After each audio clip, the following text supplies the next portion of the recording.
Sige nga Papa Dudes, paanong tunog niyan? Wow! Grabe! So yun o, netizens o. Alam nyo naman talaga, scooter tayo nakilala. Sobrang solid kasi ng scooter. Walang ngalay-ngalay. Unlike for example, magmamanual ka, medyo nakakangalay mag-cambio-cambio tsaka mag-clutch-clutch, diba? Kaya scooter talaga ang gusto ko. Kaya lang, pinagtataka ko, meron akong katabi dito. Ang laking scooter.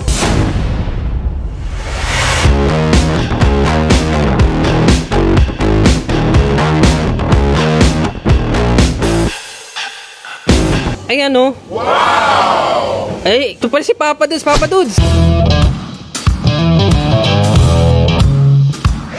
Hoy! Balita!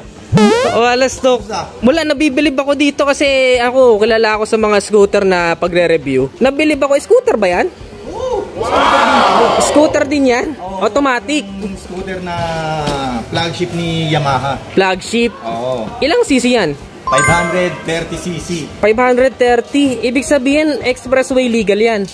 Siyempre naman, 400cc yan. Above ang expressway legal. So, napapasok ito sa expressway. Ayos, no? Ah, ito siya. T-Max. T-Max. T-Max pala to. Pero tingnan mo, parang ba't ganyan? Parang eroplano yung upuan, no? Ano yan? Dito binubuksan? Oo. Sige nga, sampulan nga natin. Ito yung pinipindot dito yung para sa upuan. Okay. Kaya lang baliktad. Aba? Wow! Galing ah! Pasukan ng mga gamit ko. Dami din kayang ilagay, no? Oo. Ano yan? Para clothing, oh. Shoutout, para clothing. Baka naman. Galing, kakaiba. Talagang flagship na flagship, no? Etong isa, Happy Wheel. Yan, dyan naman ang lagay ng mga ilan estimate mong tangke niyan? 16. 16, mga ganun. Grabe. Bago pumunta rito, nag-full tank ako. 700 data yung nagastos. Parang kotse ah. Tapos yung panel gauge niya, netizens, oh, parang helicopter, oh, parang spaceship. So, halo. Merong analog, digital, tapos analog ulit. RPM indicator, tsaka speedometer. Wow! Yan, pakita natin sa netizen. Yan, oh. Yung T-Max. Yaman, may ano pa? Intro.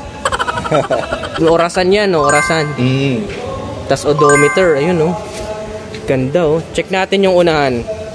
Ayun, oh. May mini driving light. Bagay na bagay. Bang iba yung mukha nito sa mga NMAX at XMAX, no? Oo, ito yung lolo nila. Tapos, dual disc ang ano, oh, gulong. Wow! Ayos, ah. Pwede bang masampulan pa-start nga, Papa Dudes? Sure. Yun, oh. Sumisipol, ah. Sumisipol. Tignan natin yung likuran.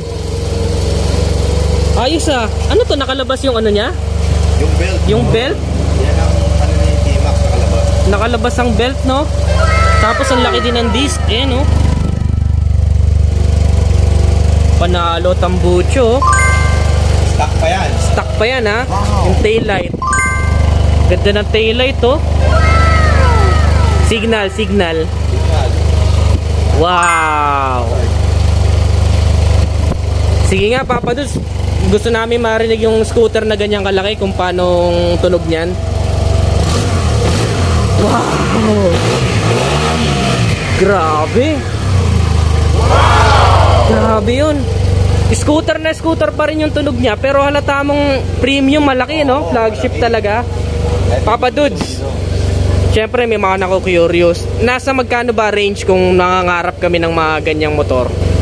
Yung ganitong model kasi 2017 to 2019, Okay. 530cc. Noong time nito, 649,000 pesos. 649.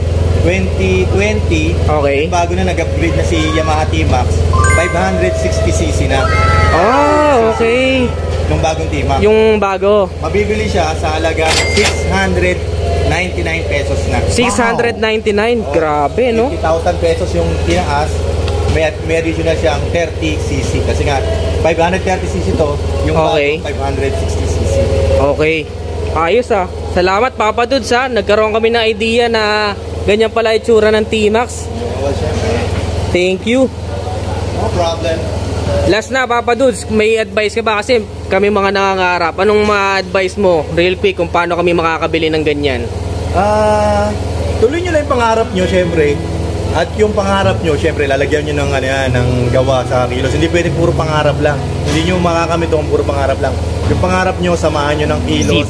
Sipag. Yun. Lahat ng ano, ituloy nyo lang yung pagsipag nyo. Para mamulit itong mga ganitong klaseng big scooter. Oo, tama. Ayun, salamat ulit, Papa Dudes. Thank you. Okay. So, ayun, Edisens, no? Ganda na ito. Yung latest model niya, nasa 600,000. Sana soon, magkaroon din tayo niyan. So, kung nagustuhan nyo itong scooter na to, don't forget to follow this page for more. And ano pang masasabi nyo or iba pang gustong big bikes na gusto nyo i-feature natin next vlog, comment your suggestions below. And also, follow nyo si Papa Dudes. Meron din Motovlog. Meron din siyang YouTube channel tsaka Facebook page. So again, this is Nea Adriano. Always keep it cool and ride safe always. Bye-bye.